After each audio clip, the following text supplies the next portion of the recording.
It's that age-old question, the question we ask ourselves every single day. Almost.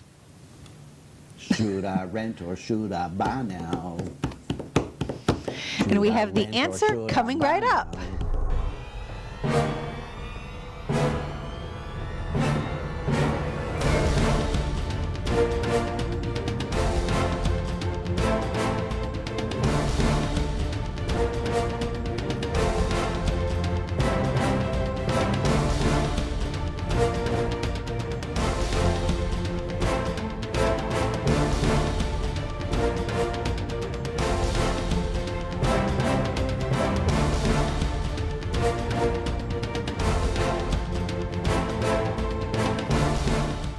Hello everybody, my name is Barry Horvath and this is Moving Forward TV with your local market update. And I am DeLynn Gaston. Thank you so much for joining us this week. So this week we are talking about renting versus owning. Yeah. Big question. Big question. I didn't know if you were going to sing again. No, I'm done singing. They've heard enough of me. I'm thinking... He's a good singer though, isn't he? He's a good singer. He should be in a band. Listen, He's in like 3 bands. But that's not important now.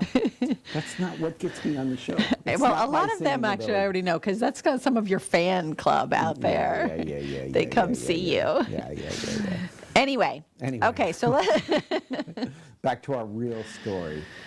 Renting versus owning. So, as everybody knows, the market has been going crazy, right? The entire country. I saw something on the news that everybody, and everybody knows this, the housing market is so hot. And it's not just down here in Florida in our area, but it's all over the country. It is. The entire nation. This one came out of Washington, D.C., and they were saying really what people are looking for, which I thought was interesting, I was telling you this morning, is more almost like a staycation kind of a thing. Because if people, what the pandemic has taught people, from my understanding, is that we need to stay at home more. So people have been staying at home more. Well, now they want the luxuries of home that they can get by going to, hotels or, going out to eat and things like that. So they want the gourmet kitchens. They want the swimming pools, the cabanas outside, the outdoor kitchens. They want all of these. I want a cabana. I want an outdoor kitchen. And actually that made me think, maybe an outdoor kitchen would be nice. And actually a lot of people are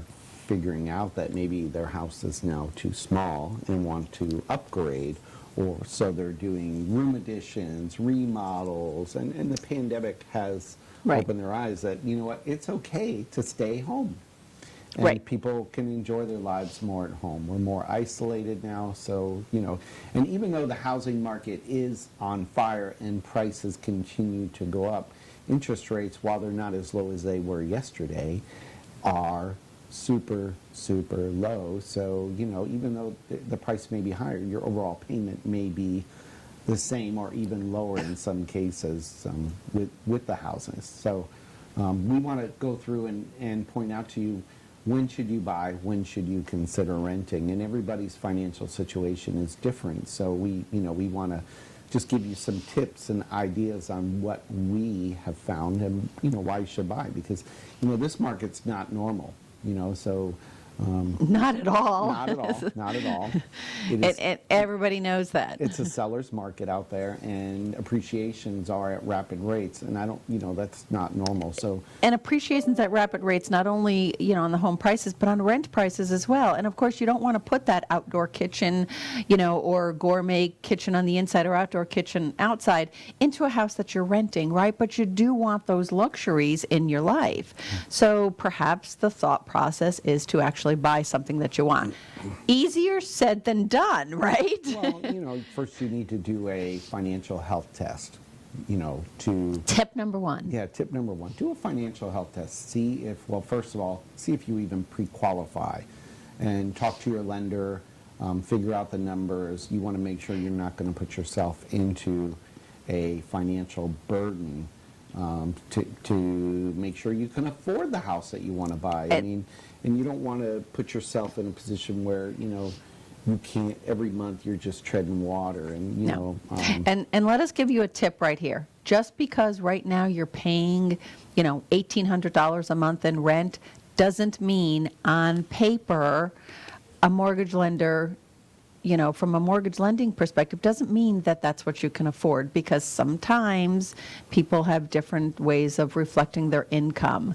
Income is looked at very strictly, but it doesn't mean, but talk to someone. We highly encourage you to talk to someone and see. Especially the 1099 people, like, independent contractors, like realtors. Or servers, waiters, servers, waitresses, people who work on tips and stuff. They don't necessarily have to show all of their income on their tax returns. So what are you saying? So what I'm saying is, just because you're paying $1,800 a month right now doesn't mean that's what you'll qualify for. I thought maybe you were going to say they're lying on their taxes. No, actually, they're allowed to. They're allowed to only show. Lie. Yes, they're allowed to. You heard that here, folks? You are allowed, per DeLynn Gaston, you are allowed to lie The IRS about says that your they only taxes. have to show a certain percentage. Sure, when there's claim an a audit certain triggered, they're going to percentage. go to you first, because the IRS clearly 'Cause watches DeLynn our said. Because DeLynn said it right here. No, and the other things to consider, for that financial well-being is, what are the other costs associated with ownership that you would not necessarily have with renting? So, there are upkeeps, and I know, there's first-time buyer classes. There are other expenses, believe it or not. Even though your rent may be the same and your mortgage the same, you have other bills, because the hot water heater, when it breaks, and I'm not, Right. but by all means, I'm not trying to talk you out of buying. I just want you to see the whole picture. The washer and dryer are going to go in the cahoots. The AC is going to go out. The roof's going to leak. The lawn. And you notice he's not saying may go out. They will. They They will. will. It's At not- some point, Yeah, at some while you point. own this home. The lawn is going to need mowing, okay? Regardless of what you heard, the landscaping gods do not just show up miraculously and mow your lawn. You must pay them to do this. Or- And if you do your own, you have to buy a lawnmower. and a weed eater, and an edger, And an a- edger, and a yeah. blower, or at least have And a a really bush good trimmer broom and- with yeah. strong, broad shoulders. That's just the way it is. So- And then, after buying all that stuff and doing it on your own for 3 months, then you'll hire a lawn guy. yes, because in the That's midst what we of did. in the midst of a Florida summer You're in like, July, "It's when for you're- the birds." when you're out there in the middle of the day because you couldn't get up early on Saturday because you worked so hard all week, and the humidity is 900% and sweat is pouring from your body, yes, DeLynn is correct. You will want a lawn man. We are totally talking from experience here. Yes. After yes. we both went out and bought everything. Yeah. And then the pool, Anyway. the pool that you so much pictured that You're going to paradise. fall into Yes. after edging. Yes, yes. It all folds in. It all works here. But you know what? Let's talk about the pros and cons of this whole situation. So- I felt and- like we just gave you all the cons of buying.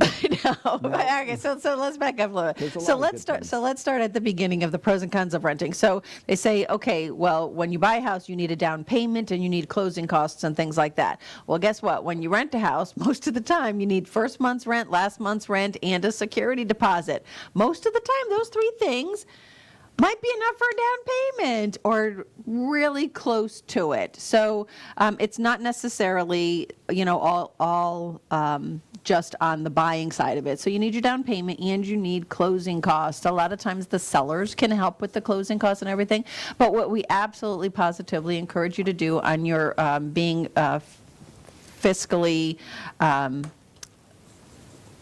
coherent on all of this, on top of it, is we want you to save. You definitely have to save. Whether you're moving into a rent, you're going to have to save up your first month's, last month, and security deposit, or whether you're buying a house, you have to save up your down payment. You do. You need to save for the down payment, and you also need to have that emergency fund. And most experts recommend at least 6 months of reserves set aside for when the hot water heater breaks and when the dryer breaks or whatever's going to go wrong, or even the car breaks, whether you're renting or buying, the car's going to break. And we don't want to discourage you from buying. What we're trying to, we just want to open your eyes to, the savings doesn't stop just because you saved up enough money. Maybe you got a second job, and people do this a lot. They get a second job just for 6 months so that they can save enough money to buy a house. The savings doesn't stop there, and then they quit their second job. Don't. Yeah. Because you're still going to have to keep a nest egg, like Barry said, about 6 months. Just because the car breaks, it will, right? You already know that. Stop it. Stop jinxing I can go it. down. I can go down the whole lawn thing again too. And it's all part of your financial well-being to make sure. And the other part is make sure your credit score is good, because if you're a 720 or better, you're going to get a better rate than if you're a 680. While you may still qualify, that overall payment will be lower with that 720 score versus a 680 score. And of course, people, rates are low right now, so it may be negligible to wait, if you find the dream house. But keep that in mind. Part of your financial well-being checkup is your credit score. Have the reserves set aside, and have that down payment and closing costs set aside. And then the last part of the well-being is your debt. Make it manageable. Some people will say be debt-free before you buy a house. In some cases, that's hard to do because, cars cost a lot of money and you have a car payment. Most people have car payments today. Everybody has a car payment, and some people, sadly, they have those student loans that just seem to go forever, right? Yeah, student loans So are a big part of debt it's a now. big part of debt, and we have to take it, even if it's deferred, the new laws and government says that we have to take it into consideration in qualifying for a mortgage. So it's there, we know it's there. So you have to make sure, so you basically don't want then your Lowe's bill to go up with that sit-down lawnmower. We don't want your Love credit it. card debt, Love so we it. want it to be something manageable. Make sure that you can make it manageable and try and pay it down. Absolutely. We want you to do two things. Put money every single week that you get paid, put money into a savings account, and definitely try and chunk down a little bit on the credit card debt and things like that. We understand car payments, we understand student loans and things, but try and make the credit cards manageable. And what I do want to say here, don't close them. Whatever you do, don't close them, because We that need goes to get along that with in what, there. what Barry said. Sometimes that could hurt your credit score more than help it. So don't close the credit cards, but definitely pay down on them. So you're financially fit now. You've done everything we've asked of you. Your credit's good. You have down payment set. Your debt's manageable. Now, the next question, should I rent or should I own, is and this is a big one. How long do you plan to stay there? This is your How favorite. long are you going to live there? Because, and I know there's exceptions to the rules. Right now, you could literally, we're talking about it, you can buy a house, move into it, live there 6 months, sell it, And make a profit. and make a profit. That's not. But that's unique. This is a unique time. We want you to understand that it's not always going to be this way. The market sometimes flatlines, sometimes slight appreciation, but there are costs of moving, which whether you rent or own, you have those costs. But the other part is there's more closing costs involved every time you do move. DeLynn has a magic formula she likes to use, but it's probably 8 or 9% of the price, because you're going to have 6% real estate commission when you sell. And then you have other closing costs associated with selling your home. You have to pay the title insurance. You have to pay doc stamps. You have to pay your intangible taxes. There's other fees. There may be an HOA that charges you an estoppel fee to find out you're caught up on all your fees. There's all these different costs that add up. So if you are selling again, there is a cost to doing that. Right. So keep Closing that in costs don't just come with buying side. Everyone knows that closing costs are part of the buying. It's also part of the selling as well. It's, There's people that have to do a job in order to make it so that you can sell that house. And even if you sell, you can say, well, I can sell on my own, I'll avoid the realtor. Well, you know what? National statistics show you'll actually get less money by doing that. So good Yeah, luck if you with sell that. on your own, you Get will a make less realtor, money. List it, get the right exposure, get it done right. Get a realtor that knows your market. So how long should you be there?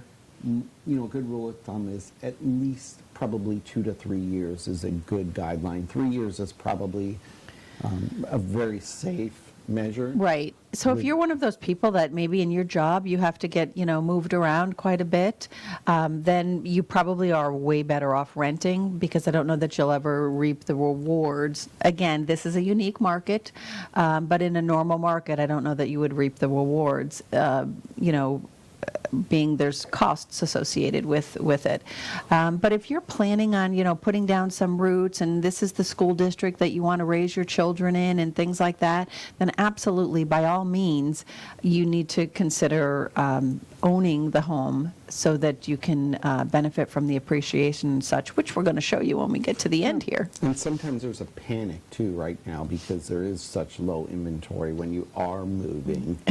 It's like, my lease is up. I got to move. I got to buy today. Right. Which makes you jump into a house that you don't necessarily want. I mean, I think when you walk in the house, do you remember you walked in the house when I bought mine and Right. you're like, this is you. You're like, this Yeah. is you. We didn't even get through the foyer, right? Yeah, And you're like, I know. this is you. This is you. And she's right. I've been there now for 6 years. Yeah, 6 or 7 years. Yeah, close to it. And, I fixed it up. I've updated the pool. And Because it it's was a foreclosure, and it was kind of, So this is where it comes down to there's a difference between a house and a home. yeah. Now it's becoming a home. So if you are going to be there longer than 3 years, then we do recommend that. That is just a rough rule of thumb. Everybody's life is different and everybody's situation is different, so that doesn't, but that's something that when you sit down with a mortgage professional, they're going to talk to you about and they're going to ask you about, and that's some of the stuff that we go through with people because we want to make sure that, and like Barry said, right now everybody's in kind of panic mode and just buying anything. I don't know that I would recommend doing that either. No. Because it might be too small, and then you have to sell in 2 years or 3 years or something. And that's actually a good point because, you know what, when you do get pre-qualified on a mortgage, people are like, well, I only want my payment to be this much, and they wind up buying a smaller house even though Right. they qualified for more. And a lot of people regret that later because they didn't buy the bigger house, they didn't lock in on a low 30-year interest rate, and then they got to pay the moving expenses again. So I'd say if you qualify and you're comfortable and you can still save for retirement and all that, get the little bigger house because you won't regret it. Most people need more space than they think. Yeah, they do. This will work, That's why there's storage places all over Florida. And you want to talk about, a monk's game, that rental units, those things are cash cows for the owners. Because people bought smaller houses than they How are people should paying, have. Listen to me, $150 a month for a little I know. unair conditioned I know. box I with a know. door. I know. And you bring your own On lock. top of your rent and or your mortgage or whatever. What is up with that? Buy big enough. You know what? I said buy the bigger house. Buy the bigger house. Get the extra You will garage. need it. Yeah, because you're going to get more stuff. Everybody talks about downsizing. I talk about downsizing all the time, but I don't know what I would do with all the stuff. I really don't know. I hear you. It's crazy. I hear you. So, All right, so let's move on here. And then, the last tip, what are your monthly payments going to be? So this is all about how much you're going to pay. And we have a little chart that we're going to show you in a minute as well. So people will say, well, actually what we're finding right now, because of the way the real estate market is, it's cheaper, it seems monthly payment-wise, to own than it is to rent. Right. Rents have gone through the roof. Yes. So, and that's a reason to consider buying because, first of all, if you rent, I guarantee you your rental payment is going to go up. Maybe you have a great landlord, maybe he owns it free Most of and the time clear, every year. But the taxes go up for him, the insurance costs go up for him. He's ultimately going to have to raise your rate at some point. He's going to have to go in and do some upgrades. Those are costs out of his pockets. There's really no free lunches. No. If you're an apartment complex, they go up continually every single year. They just do. That's just the way it works. So where if you have a 30-year fixed rate mortgage, that payment will be the same level on the principal and interest, okay? Throughout that 30-year period, you are locking in on today's prices. and you Today's can enjoy that for extremely the low next 30 prices. years. Now, taxes may go up, but if it's your primary residence, remember there's the cap, which they can only go up to the inflation index. Insurance costs may go up and down. We're in a rising insurance cost right now. So that can fluctuate and make your payment go up, but not like rental payments are. And in this chart we're going to show you, actually, we have a comparative calculator here to show you the difference of renting or owning. So let's go through that, shall we? Yeah, let's look at it. Okay. Here we go. Okay. So we're going to stop. I don't know if you guys can see that or not, but the rent assumptions are on the top, first of all. So average, we just did an average monthly rent of, What happened? there's 0 in there. Yeah, what happened? to our numbers? 1,500. I don't know. He's going to put it in as we go. All There we right. go. So $1,500 we're going to assume for the monthly rent. Additional monthly fees, we're going to say nothing, that they're not paying HOA fees or anything, but they might be paying renter's insurance of like $50, Which let's would just say. Which would cover your property inside. Right. Annual rent increases probably right now around 3%. I think that's I think pretty. that's low. I but think that's, yeah. Again, we're being pretty conservative here. Now let's go down to the purchasing assumptions, and that, well, let's just say an average, in this area, $250,000 for a house. I know that that's been going up lately, but let's just say 250. And then the appreciation right now, it's probably more than 5%. Yeah, it's way more. It's than like five. 11, I believe. let's just assume it but just again, goes we're being back down. conservative. When you go to sell that house in the future, it's going to be 6% is the standard for real estate commissions. And then if you put 20% down, your loan amount would be $200,000. Rough rates are somewhere between 2.5% and 3.5% right now in most cases. So we're just going to go with 3 in the middle, just to, kind of an average in the middle. Most 30-year terms. Closing costs, you have your hard costs, and then you have your taxes and insurance and stuff. So your hard costs somewhere around $4,000 to $5,000. And then your homeowner's insurance, we're just using an estimated figure of about $1,500 a year. Real estate taxes, we're using about $2,400 a year. $200 a month. Right. We're just trying to make numbers easy. And then annual maintenance cost. And this one's a little bit hard because, at some point your water heater might go out. You need your well redug or whatever. There's definitely things that happen. Sounds like your house. I know. Those are the things I spent money on. We just use $5,000 as a rough guess. Rough numbers. And then some other assumptions, obviously, 30 years, the tax bracket is 22%. Before tax return on savings, we're just using 8% for right now, and assumed annual inflation rate of 3.5%. Assuming that you itemize because most people do when they own a home, we hit the magic little calculate button, and then down you can see the differences. So your rent, Over the next 30 years. $884,000 that you just paid to a landlord. Thank you very much. Thank you, the landlord said.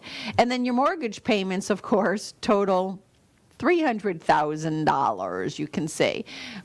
Plus, you get, granted your maintenance and stuff like that over the cost of the time frame. Your appreciation, you can see about halfway down there.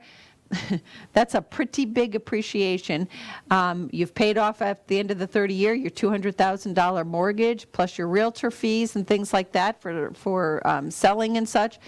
And you still have a positive difference of over $200,000 to you. There it is in a little graph, pictures. Everybody likes pictures, so there's the graph. And then that I can't read, so I'm the one underneath that. Bottom line, long term, obviously, it's... Yeah, I can't read that. That's too small. Obviously, if you're buying, long term, buying is the way to go. Short term, rental may be the option, but, let's, again, get your ducks in a row if you do want to buy. Consider all your options. You don't need 20% down to buy a home. Let's make that clear. We all, most people know that. People think still today, you can get in as little as 3 to 3.5% down. Right. That's a biggie. A lot of people. There are 100% programs. And you don't have to have stellar credit. No, you don't. But work on it. we The higher it is, the prefer you better. do, because we want you in the best financial position when you do Right. buy a home. That's why we're sharing this information with you. There's And another myth that, just as long as we're mentioning things, you don't have to be on this job for 2 years, because a lot of people lost their jobs during COVID, Right. and they've got new jobs. So you don't have to be on the same job. Oh, well, I can't, because I heard that the other day. Well, no, I can't be on the loan right now, husband and wife, because I changed jobs because of COVID. that doesn't make a difference as long as she's in the same line of work. Right. You know, she worked at a medical field, now she's got a job at a different medical office. Good That's point. fine. Good You just have point. to be in the same line of work for 2 years, not on the same job. You know what? The one thing we didn't talk about, the home ownership benefit, is that stability. There you go. That's the big reason to buy over renting, stability. Let's face it, your landlord could decide that he's going to sell. At And any then what? time, and then you what? have to move. And you have kids in school that have all their friends, and then you can't find another place in your district. Right. There's that stability. There really is. And if you want to put something on the wall, you can put it on the wall. If you want to change the color of the room, you can change the color of the room. Want to build a garden outside? You can build a garden Yep, outside. as long as your HOA allows it. So, anyway. Forgot about but, those. If you have questions about it, ask us. We'll give you our unbiased opinion if you should rent or own. And we highly recommend you speaking to someone. Definitely, definitely, definitely. If you're one of our realtor partners out there listening, and you probably already know this, have them speak with a mortgage person. And it's not, honestly, it's not a 5 or 10 minute conversation on the phone. Not a phone jockey. Yeah, it's... Stay away from the phone jockeys. And when I say the phone 500 jockeys people sitting in a cubicle up in Michigan. and trying to sell you a mortgage. Yeah. Please stay away from them. Someone who is Somebody actually who has their interests Yeah, in mind. your best interest at heart. That's Right. who you need to talk to. And there's a lot of great people out there. There are. I think There are we're two of local them. people. There's a lot of great, I think we're two of them too. A lot of great local people right. out there, and that's who I would speak So with. get with us and we'll help you. All right, let's talk about upcoming events. So Lunch and Learn. Lunch and Learn's coming up. Can you believe how fast, I know. February flew? So It's we're crazy. into March already, and So this is just March crazy. 9th, we are going to have our county property appraiser, Mr. Mike Wells, join us via Zoom. Jump on the link, get with us. We'll share the link with you. This is for real estate professionals only. I think you'll want to see it because our website is updated on the county. That's going to help our realtors business. And then I'm going to throw something out there, but you don't want to miss our Lunch and Learn on April 13th. That's going to be a big deal. Yes, I know it's out there, April, but But you want to be there. You definitely want to be there. We're going to have certification. Can for we you. say down payment Yep, assistance? we're going to have some. So guess what? Pasco County is back in the game, people. Starting pretty soon here. Pasco County is End of coming out with their March. program. And we're going to be able to help you get certified so you can do those. It's going to be a little bit different this year. They've kind of given us a little bit of an insight on Yep. it. So we said we really need to get this out to you guys. So Lunch and Learn, you're going to want to be on that So one. definitely get with us on Yeah. Get with us. April something. Yeah, Mark I your just- calendar. Second Tuesday in April. It's April 13th. April 13th. So, There you go. And with West Pasco Business Association, our charity, WPBA, we are going to be offering rental and utility assistance. Go to WPBA.biz. You'll find links on there. You can apply for it. You must be a Pasco County resident. We're happy to try and share And it that does with have you. to be people who have had a COVID-related hardship. Hey, share our show. Thanks Thank you all joining for us. watching. We are Today and Every Day. Moving forward. See you next week. Bye-bye.